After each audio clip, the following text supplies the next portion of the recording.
So hello guys, welcome back to the new video of Tech Yorker. In this video, I will guide you with how you can use Image Wand on your iPhone. So with Image Wand, you can convert your rough drawing on the Notes app into real images. So let's see how this works. So first of all, open the Notes app.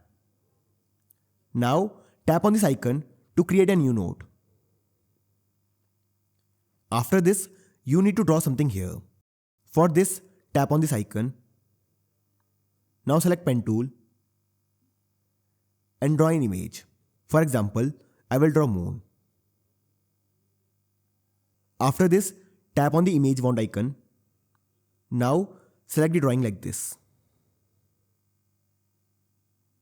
Now you will have to describe the image for better results. So let's say moon. Tap on done.